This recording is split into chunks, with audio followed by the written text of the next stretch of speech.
hier matin, des fois, je ne sais pas trop ce que je vais prêcher. J'avais reçu le verset là de la terre vacille comme une cabane, un abri précaire. Et puis le Seigneur a complété. Alors hier, j'ai eu trois images fortes. Imaginez la première des images, des milliers de personnes marchant dans un désert très chaud. D'accord? Je ne sais pas quel est le désert le plus chaud du monde, mais un désert en tout cas très chaud, où ça monte à 50 degrés dans la journée et à moins 5, moins 6 durant la nuit. Ça veut dire 60 degrés d'amplitude. Vous voyez ce que ça fait sur le corps humain. Dans un désert, qu'est-ce qu'il y a dans un désert? Il y a du sable. Et puis, qu'est-ce qu'il y a des fois sous le sable? Il y a des animaux qui vivent. Hein? Il y a la vipère des sables, par exemple. Mais bon, c'est déjà assez suffisant comme ça d'être dans la chaleur, d'être brûlé sous le soleil, de ne pas trouver un arbre pour pouvoir se mettre à l'abri, de commencer à paniquer parce qu'il ne me reste plus que 3 litres d'eau pour ceux qui ont encore de l'eau, etc. Donc, des milliers de personnes qui marchent dans le désert. Image numéro 1. Image numéro 2, vous imaginez, comme quand il y a eu l'accident du Titanic, des milliers de personnes qui sont projetées dans l'eau froide d'un océan en pleine nuit lorsque la mer est déchaînée. Et ça souffle, et ça souffle. Et qu'est-ce qu'on cherche? Des lumières à l'horizon, pas de lumière à l'horizon. On nage, on commence à être fatigué et on est en train de réfléchir. Mais tiens, je vais mourir, je vais crever. Oh là là là là, si j'avais pris le gilet de sauvetage. Et même ceux qui ont le gilet de sauvetage disent, mais qu'est-ce que je veux faire ici? Je tourne à droite, je tourne à gauche, je regarde, il n'y a personne, il n'y a que la mer déchaînée, des vagues qui montent et des vagues qui descendent. Ah, alléluia. Et maintenant, imaginez des milliers de personnes qui fuient parce un oppresseur vient les chercher pour les détruire, comme on a fait pendant les Juifs dans la dernière guerre mondiale. Qu'est-ce que c'est mieux? D'être dans le désert, d'être dans l'eau froide, d'être poursuivi par des oppresseurs? Vous voyez ce que je veux dire? Mais ces trois types de personnes ont un dénominateur commun. Pour ceux du désert, qu'est-ce qu'ils cherchent? Ils cherchent tous la même chose, hein, avec des noms différents. Celui qui est dans le désert cherche un chamelier, d'accord, ou une caravane, cherche un chamelier ou une caravane qui va les amener dans un oasis parce qu'ils ne peuvent plus, d'accord? Donc, ils cherchent un sauveur. Ils cherchent un chamelier, une caravane qui va les amener dans un oasis. Ça veut dire qu'ils le sortent de ce désert-là. Ceux qui sont dans la mer cherchent quoi? Un canot de sauvetage, avec un ou plusieurs sauveurs dedans, qui vont les faire monter et les amener sur la terre la plus proche. Et ceux qui fuient, ils cherchent quoi? Cherchent des personnes qui puissent les cacher, les abriter. Comme ce fut le cas dans la Deuxième Guerre mondiale, beaucoup de Juifs ont échappé à la mort à cause du courage de certains citoyens allemands, de certains citoyens suisses, de certains citoyens polonais, etc. Mais le Seigneur nous pose une question. Il m'a posé la question, qui sont ces sauveurs? Parce que moi, je me disais, ouais, toi, tu vas me dire qu'ils ont besoin d'un sauveur, c'est Jésus-Christ. Oui, c'est vrai, in fine. Mais qui sont ces sauveurs? Et le Seigneur nous dit, ces sauveurs, ce sont mes fidèles serviteurs, ceux qui se sont préparés pour ces temps difficiles, et je sauverai des multitudes de personnes au travers eux, parce qu'ils se sont préparés pour accomplir leur destinée et mes plans divins. Ce sont ceux qui ont fait passer leurs priorités personnelles après mes priorités. Ce sont ceux qui font passer leurs intérêts personnels après mes intérêts. Alléluia. C'est glorieux ce que le Seigneur nous dit ici. Mais beaucoup de chrétiens vont se retrouver où? Dans le désert, à marcher avec les autres, dans la mer, en essayant de nager ou en train de fuir, parce qu'ils ont négligé l'œuvre du Seigneur, ils ont négligé la marche dans la foi, ils ont tout négligé en pensant que je suis sauvé, je vis ma vie, etc. Non, non, non, c'est pas comme ça que ça fonctionne. Donc, vous et moi, et nos enfants et nos petits-enfants, parce qu'on ne sait pas quand le Seigneur va venir exactement, hein, nous sommes destinés à entrer dans cette destinée glorieuse. Nous ne sommes pas destinés à être dans la dépression, à être comprimés, à être en bas, à avoir peur, à être effrayés. Non, non, non, non, non. Nous sommes destinés à entrer dans une destinée glorieuse. Mais il ne faut pas se tromper de combat et il faut mettre notre énergie là où le Seigneur veut que nous mettions notre énergie. Notre but à nous n'est pas de sauver la planète, ni d'essayer de combattre la justice sociale, l'inéquité, etc., mais c'est de sauver des âmes. Amen. Bien entendu que nous sommes des fils de Dieu. Si on a un fils de Dieu, eh bien, qu'est-ce qu'on fait? On fait attention aux animaux, on fait attention aussi à l'écologie, on fait attention de ne pas maltraiter la planète, on essaie de vivre correctement dans la création, dans le jardin où Dieu nous a placés. Mais notre vie ne doit pas être un combat. Pour ça, notre vie, ça doit être sauver les âmes. Alléluia. Et même pas essayer de régler les problèmes sociétaux. Nous, on peut prier pour ça, parce que le problème n'est pas la société, mais le problème, c'est le péché, c'est le cœur de l'homme. Donc, c'est ça que nous devons traiter. Et le Seigneur va nous utiliser pour apporter cette bonne nouvelle à ceux qui doivent entrer dans l'arche. C'était comme au temps de Noé. Vous voyez ce que je veux dire? Donc, voilà. Je ne dis pas qu'il ne faut pas faire de politique. Vous voyez ce que je veux dire? Il ne faut pas avoir la sensibilité écologique. Pas du tout. Ça, on doit l'avoir de manière automatique. Si on ne l'a pas, on doit l'avoir parce qu'on est dans le champ de Dieu, on est dans la création de Dieu et on doit respecter la création de Dieu. Et si nous respectons notre prochain comme nous-mêmes, eh bien, on ne commet pas d'iniquité vis-à-vis de notre prochain. Ça veut dire qu'il n'y a pas de racisme en nous et qu'on applique la loi divine qui est aime ton prochain comme toi-même. Parce que vous savez, il n'existe qu'une seule justice. Ce n'est pas la justice sociale. Il n'existe qu'une seule justice, c'est la justice divine, biblique, qui se manifeste par l'amour de Dieu en premier et l'amour du prochain en second. Si l'homme appliquait ces deux principes simples, je vous assure, il n'y aurait pas de traite. Aujourd'hui, vous savez, c'est horrible quand on lit les journaux. Il y a des réseaux qui se constituent pour tirer profit des Ukrainiennes parce qu'elles sont en état de faiblesse pour les mettre dans des réseaux de prostitution. Ça, c'est le cœur de l'homme. Et on va demander à l'homme là d'être la solution pour sauver la planète et changer les choses. Non, mais l'homme est vraiment dans la folie et vit dans l'illusion. L'évangile, c'est le message de l'amour au quotidien par nos actes. Et l'amour au quotidien, ce n'est pas qu'à l'église, hein, mon frère, ma soeur, bisous, tu vas bien. Non, c'est tous les jours avec nos prochains au sens large du terme. Dans notre famille, en dehors de l'église, dans le train, etc. C'est ça, l'amour divin. C'est savoir tendre la main à celui qui est dans le besoin. C'est savoir aider à porter un sac et pas passer devant l'autre parce que je gagne une file avec mon caddie et comme ça, j'évite de perdre 32 minutes parce que l'autre, le caddie est plein. Donc, l'amour du prochain doit se manifester de manière au quotidien. Et bien entendu que nous marchons dans la saine moralité, pas la morale des hommes qui permet tout selon son bon plaisir. Alléluia. C'est là notre combat, c'est le combat pour les âmes. Et comment on va être pêcheurs d'âmes? C'était qui? Pierre et Jacques, je crois, et André, en tout cas, ils étaient pêcheurs d'hommes. Amen. Le Seigneur a dit, je vous ferai pêcheurs d'âmes. Nous sommes des pêcheurs d'âmes. Et comment nous allons pêcher les âmes? Ce n'est pas avec des discours séducteurs, ce n'est pas avec un appât trompeur en leur promettant les promesses, etc. C'est en manifestant l'amour et en leur prêchant la vérité parce que la vérité libère. Alléluia. Vous savez aussi que le respect de la nature est très important. Quand je dis nature, c'est les arbres, c'est les eaux. Regardez, les océans. Bientôt, les océans sont pollués. On a ce qu'on appelle des gyres, des océans de plastique, plusieurs qui sont dans les océans. Et maintenant, ce plastique se détruit en micro-éléments que les poissons mangent. Et nous, on mange des poissons, donc on mange du plastique. Bon. Est-ce qu'on respecte la nature? Quand on fait ça, on ne respecte pas la nature. On défigure les paysages, on fait des tas de choses. D'accord? Et le Seigneur nous dit de respecter la création. Pourquoi? Parce que nous sommes censés être les jardiniers de la création. On est censé entretenir la terre et non pas la détruire. Et il y a une parole qui dit dans la Bible que la terre entière soupire après la manifestation des fils de Dieu. Pourquoi la terre soupire? Parce qu'elle sait que les fils de Dieu lui veulent du bien et non du mal. Ça, la terre va expérimenter ça durant le millénium. Alléluia. Aujourd'hui, vous savez, qu'est-ce qui conduit l'homme? C'est l'appât du gain, c'est l'argent. On exploite. Même qu'on dit, mais il faut arrêter, on va crever. Mais tant pis, nous, on vit encore. Et on continue dans les mêmes folies, dans les mêmes systèmes politiques et tout ça. Il n'y a qu'un seul système politique qui marche, c'est la théocratie.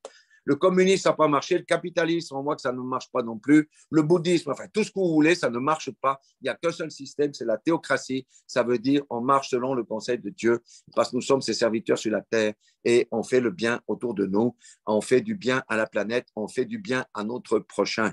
et on respecte la création. Alléluia. Alors oui, je dirais que des temps épouvantables se profilent à l'horizon, si on regarde. Oh là là, mais pourquoi je suis né maintenant?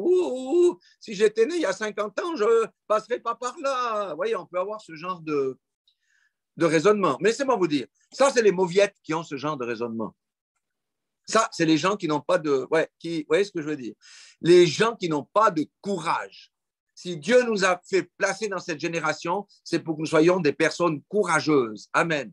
Pour porter la bannière de Christ, aller de l'avant, combattre les ténèbres et sauver les âmes. Alléluia. Donc, oui, les temps épouvantables se profilent, mais c'est dans ces temps-là que vous et moi, nos enfants, nos petits-enfants, brilleront comme des lumières. Nous serons la lumière du monde. Nous serons les points de repère du monde dans ce monde de ténèbres et de nombreuses personnes viendront vers nous pour avoir la solution qui est Jésus-Christ, le rocher des âges. Alléluia. Et le Seigneur va déverser une onction tellement puissante en nous, vous allez voir des guérisons, on n'a même pas besoin de prêcher que les gens vont courir après. Puis on va leur donner le message de la Bible. Voulez-vous continuer perpétuellement à vivre dans cette horreur? Venez en sécurité, venez dans Jésus. C'est Jésus-Christ le sauveur du monde. Il n'y en a pas d'autre. Tous les chemins ne mènent pas à Dieu. Il n'y en a qu'un seul, Jésus-Christ, et le chemin, la vérité, la vie. Et la religion mondiale va tolérer toutes les religions, tous les concepts, pour autant qu'on renonce à la religion chrétienne inclusive qui dit Jésus-Christ est le chemin, la vérité et la vie. Et un véritable chrétien ne peut pas entrer là-dedans, mais les églises écuméniques vont rentrer là-dedans en disant oui, oui, Dieu est en tout et Dieu est partout, etc. Mais nous, on ne pourra jamais renoncer à Jésus est le chemin, la vérité et la vie. Alléluia. J'aimerais encore lire une parole dans Éphésiens 5, 16.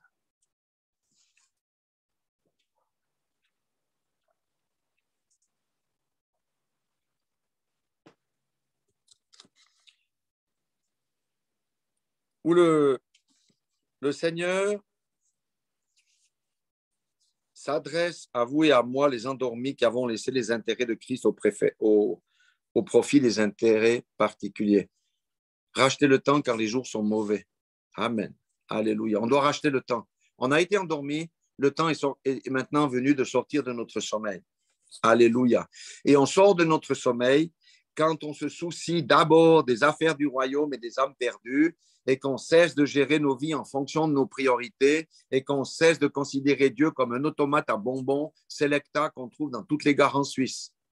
Alléluia. Alléluia. Donc, voyez, rachetez le temps car les jours sont mauvais. On est là et le Seigneur nous dit, mais mes enfants, rachetez le temps. Ça veut dire, laissons de côté la vie passée, là où nous avons échoué, c'est plus important. Fonçons dans la carrière qui nous est ouverte et travaillons pour le royaume. Amen. Le Seigneur veut des bulldozers, même si on est petit. Le Seigneur veut que nous soyons des bulldozers en esprit. Alléluia. Et notre ministère, c'est de bâtir des bulldozers. Bon, je ne suis pas bon en mécanique, mais ça, je sais faire avec ma femme. Vous voyez ce que je veux dire? Nous bâtissons des bulldozers. Ceux qui ne sont pas prêts, ceux qui ont la trouille, ne resteront jamais avec nous. Ils vont se retirer. Vous savez, on peut dire, quand Gédéon devait combattre une armée énorme, et lui-même avait une armée de 30 000 hommes, 32 000. Dieu a choisi que 300 pour aller battre une armée de plusieurs dizaines de milliers d'ennemis. 300, moins de 1%. Moi, je veux être dans le 1% là, je vous dis. Je ne veux pas être dans les 99% qui sont rentrés à la maison parce qu'ils avaient la trouille d'aller au combat. Amen. Moi, c'est le 1%. Dieu vise la qualité, pas la quantité. Alléluia. Donc, Dieu a vraiment des plans merveilleux et j'aimerais encore montrer quelque chose de merveilleux dans l'Apocalypse de Daniel. Alors, il y a des choses moins drôles, mais vous verrez, c'est formidable. C'est Daniel 12, c'est le dernier chapitre de Daniel. Alors, où est-ce qu'il est, Daniel? Daniel 12, versets 1 à 3.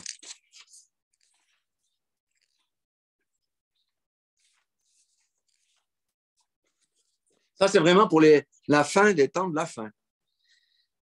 C'est là où on se dirige, mais on n'y est pas encore.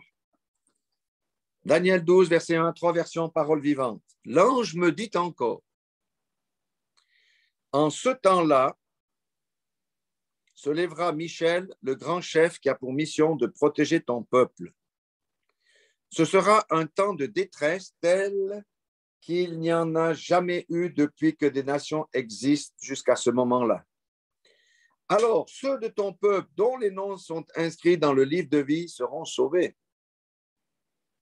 Beaucoup de ceux qui dorment dans la poussière de la terre se réveilleront ce jour-là, les uns pour la vie éternelle, les autres pour la honte et l'horreur éternelle. Les gens, ça c'est nous, écoutez maintenant, les gens intelligents resplendiront alors comme l'éclat du firmament. Ça veut dire intelligent d'avoir cru à la parole de Dieu et d'avoir mis en pratique la parole de Dieu. Ça n'a rien à voir avec le QI à 180 ou de Einstein à 170. Vous voyez ce que je veux dire? 170 pour les Français. Les gens intelligents, c'est ceux qui acceptent la parole de Dieu comme autorité, qui acceptent Jésus-Christ non seulement comme sauveur, mais aussi comme Seigneur, et qui mettent en pratique et qui obéissent à la parole. Verset 3. Donc, les gens intelligents resplendiront alors comme l'éclat du firmament. Ceux qui auront amené plusieurs êtres à être justes brilleront comme les étoiles à toujours et à perpétuité. Amen.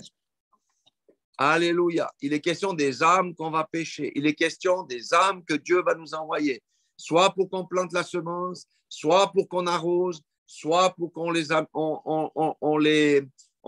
comment on dit ça, soit qu'on fasse la moisson. Alléluia. Notre œuvre, c'est les âmes. Alléluia.